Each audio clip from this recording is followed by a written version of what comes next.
नमस्कार, मी Rashmi. Deshonnati news bulletin मध्ये आपले स्वागत आहे. जाणून घ्या आतापर्यंतच्या ठळक घडामोडी. राष्ट्रीय ओबीसी महासंघाच्या ओबीसी जनजागर रथ यात्रेला आजपासून नागपूरमधून सुरुवात.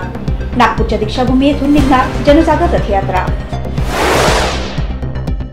देवेंद्र फडणवीस सरकार उच्चभ्रू ब्राह्मण बाबांवर कारवाई करत नाही असा गंभीर आरोप अंधश्रद्धा निर्मूलन समितीचे अध्यक्ष प्राध्यापक श्याम मानव यांनी केला आहे. वीरेंद्र कृष्ण महाराज यांनी एका व्हिडिओमध्ये हम ब्राह्मण है हे अच्युत छुनामत असे म्हटल्याचा व्हिडिओ उपलब्ध आहे.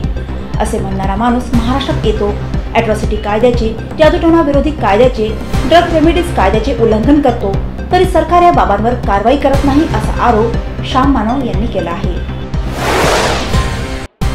सगळे घोटाळेबाज आता भाजप आणि शिंदे गटात गेलेत अशी टीका शिवसेना उद्धव बाळासाहेब ठाकरे गटाचे खासदार संजय राऊत यांनी केली.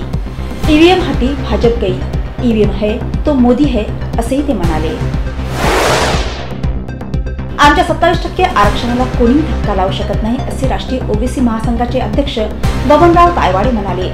नागपूरच्या दीक्षाभूमी येथून आज ओबीसी जनजागर रथयात्रेला सुरुवात होत आहे. त्याप्रसंगी ते बोलत होते. शिवसेना शिंदे गटाचे आमदार अनिल बाबर यांच्या निधनानंतर राज्याचे उपमुख्यमंत्री देवेंद्र फडणवीस यांची प्रतिक्रिया. देवेंद्र फडणवीस म्हणाले की अनिल बाबर यांच्यावर लोकांचा प्रचंड विश्वास होता.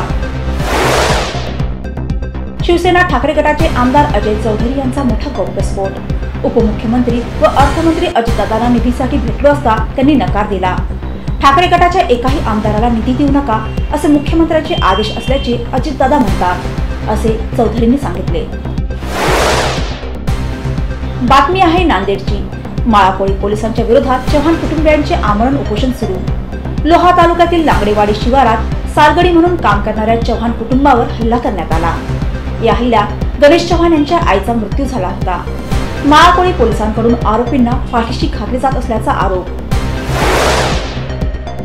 याचबरोबर हे बातमीपत्र इथे संपले. पुन्हा भेटूया नवीन घडामोडींसोबत. नमस्कार.